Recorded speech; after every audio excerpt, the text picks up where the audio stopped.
Hey folks, thanks for watching my channel.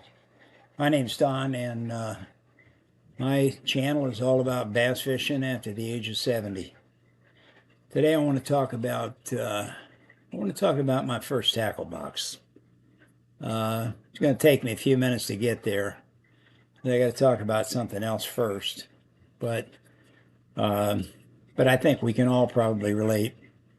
Even in 78, my memories of that first tackle box are still pretty vivid. But what got me thinking about it was well, about a week ago, a friend of mine stopped over and he brought his grandson. Now, this guy's not much of a fisherman. He's been out a few times. I've taken him out, and he really wants to get into fishing a little bit. And he's got some equipment, so it's not like he's a newbie. But it's pretty late in the game for him to get out there and expect to be able to do a lot of things. But I'm trying to kind of teach him, mentor him along the way. But in the meantime, he's got a grandson who's definitely interested in fishing. This boy's probably 8 or 9 and doesn't really have any tackle to speak of. His dad bought him a cheap little outfit at Walmart, which I advised him not to do. I told him I'd be happy to build him a rod, fix him up with a reel. But he bought him a cheap little outfit. First time they went out, had some problems with it, and they end up, didn't work out. I ended up buying it or building him a rod and set him up with a decent spinning reel. So he's pretty well equipped. What he doesn't have is a starter fishing tackle box. And I sat down. I get like so many guys, and like all of you that are watching this video, I've got so much tackle. I could probably supply 100 guys with fishing tackle and still have some left. But trying to build a starter fishing tackle box for a kid is a little bit of a challenge. And as I went through it, I just happened to have some of these small boxes that I'd accumulated over the years, and I dug one out and had, one tray, and it's really all they need. And I started going through some of my hand fish tackle boxes, and I dug out some bobbers and some snelled hooks and some split shot. And yeah, you got to have a pair of clippers, a pair of pliers, small pocket knife. And I started to think about all the little things that you really need. But that's really just a beginner. I mean, what about if you want to go out and bass fish?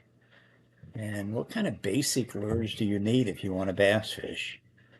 So again, I went back and I thought, well, gonna well, you got to have a jitterbug, and you got to have a Johnson spoon. Probably got to have a Rapala and spinner bait, maybe a couple of spinner baits, buzz bait. Yeah, you got to have some crankbaits. Got to have some square bills. Got to have some deep divers, shallow divers.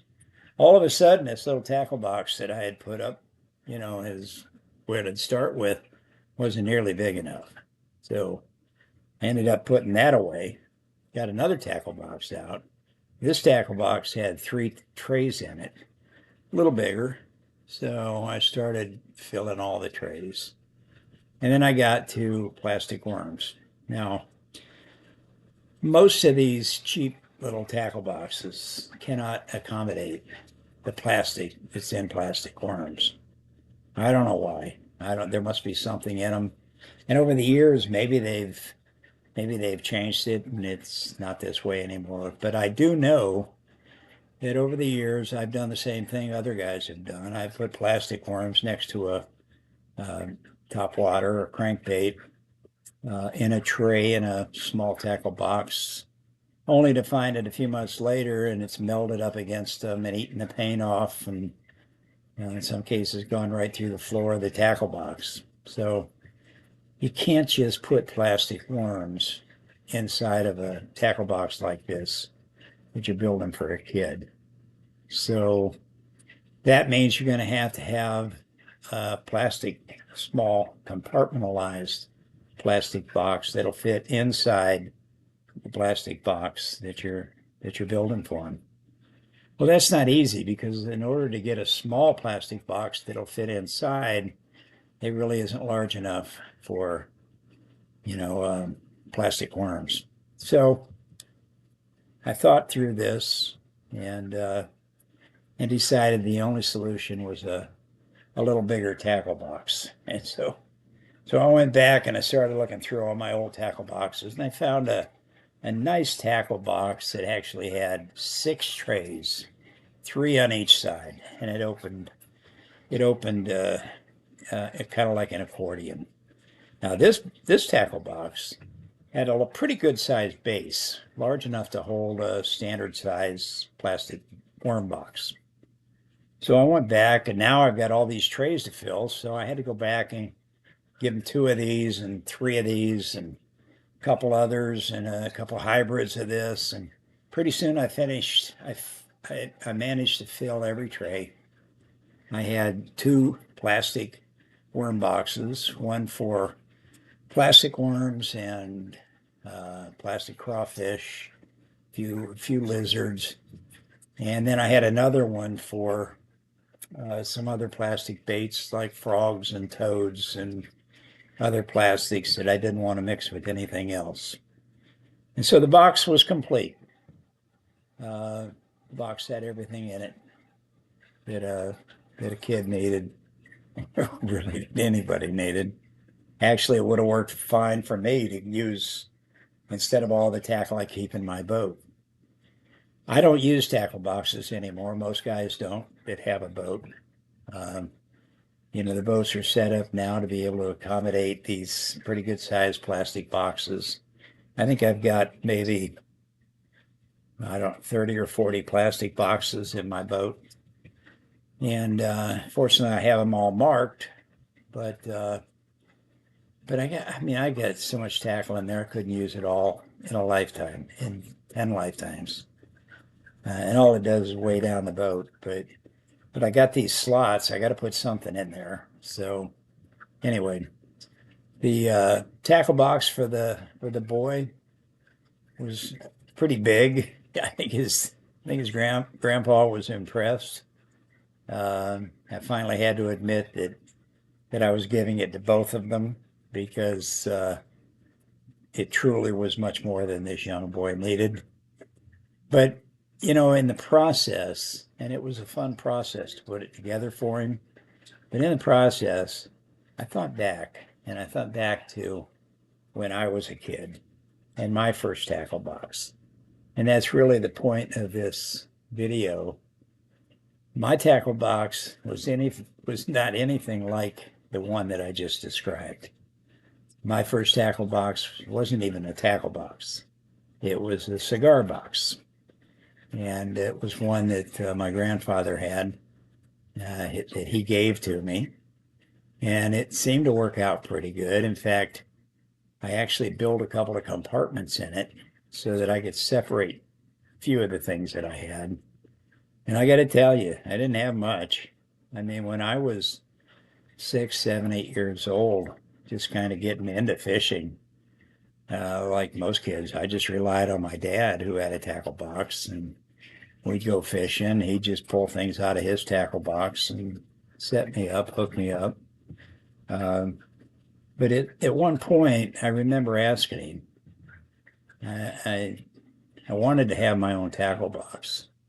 And, he thought that was a good idea, but he wasn't too happy about giving away any of his fishing tackle. There were a few things that were pretty sacred to him. He didn't mess with his fishing tackle. He didn't mess with his hunting dogs. He didn't mess with his shotguns. I mean, all of these things were kind of sacred. So I could tell he wasn't real happy about having to dig into his tackle box to give me a couple of starter lures. But he did. And to his credit, I remember he gave me a small spinning size black jitterbug. That was my very first lure. Maybe that's why it's so special to me today. But but I had a little black jitterbug. I had two June bug spinners. If you're from up north, you know what those are. Great walleye baits. Had a couple sinkers. I think I had a couple bobbers. But the only other plug that I had, the only other lure that I had back then was a head lure, and it was a trolling bait. Again, if you're familiar with the head and line of baits, I believe it was called a spook, but I'm not sure. I just remember it was yellow and it had some dots on it. And it had a small, maybe a 2-inch wire attached to the nose, but it was definitely designed for trolling. And that was it. That was my tackle box. Obviously, it grew a lot over the years, but boy, I'm telling you, that was my prized possession. You know, I had that. I had a hand-me-down spinning rod. I think maybe a 5.5, 6-footer, and an old spinning reel, and that was it. It was all the gear I had, but that's all I needed. I fished that jitterbug so hard and caught so many fish on it that it literally was scarred. I mean, the black paint was coming off. You could see teeth marks on it. And, bass have real tiny little teeth. So, I don't know where the teeth marks came from, and I don't even know what happened to the jitterbug over the years. I guess it must have just died. I don't know. But it was a great start. And, eventually ended up getting some old lures that were my grandfather's, and of course, when my father passed, I ended up getting a bunch of his fishing tackle. But by then, I was an adult, and I was already buying my own tackle. And unlike today, when I can make a phone call and get anything I want, back then we didn't have near the choices. We couldn't just pick up the phone and call somebody to order fishing tackle. And we couldn't, well, maybe we could, but I didn't know how. We didn't have cell phones. And we couldn't just run up to, the Bass Pro Shop or Cabela's. They weren't around back then. Even small tackle shops didn't really exist. In fact, I remember, if I remember correctly, the first place I ever went to that actually had fishing tackle in it was a hardware. And I don't remember if it was a True Value or an Ace Hardware, but it was a hardware. And they had a little section that had some fishing tackle in it. So it was hard to even get fishing tackle. And when you did get it, you were pretty protective of it, and you tried to take pretty good care of it, which I did. So by today's standards, it's not even night and day. It's just an amazing difference. But the thing is, we've all got all this tackle. We're never going to use it all. I've been looking for kids for years, looking for kids that I can give rods to, reels. Fortunately, we have these high school teams now and junior high teams where, the kids are coming out and they're fishing tournaments. It's really great. I wish they'd have had something like that when I was in school. I might have been a little better at attending. And certainly in high school, if they would have had the opportunity to earn a letter in a sport called fishing, I mean, I'd have been there. I'd have been the captain of that team. But I think it's a good thing. I like it because it gets kids out of the house, gets them involved in nature, lets them see how much fun fishing really is. And I would encourage all of you, particularly the guys my age and a little younger, a little older, find some kids you can give some tackle to. You'll never use it all. You'll never miss it. Right now, I could take half the tackle I've got, I could give it away, and I guarantee you I wouldn't miss it for the rest of my life. So by all means, build a tackle box for a kid. Maybe build them for a couple kids. You'll feel good about it, and they won't forget you. Believe me, they'll remember that first tackle box. Thanks for watching my video today, and if you enjoyed it, if you can remember your first tackle box, give me a thumbs up, subscribe to my channel, and if you would, please leave me a comment or two. Thanks again.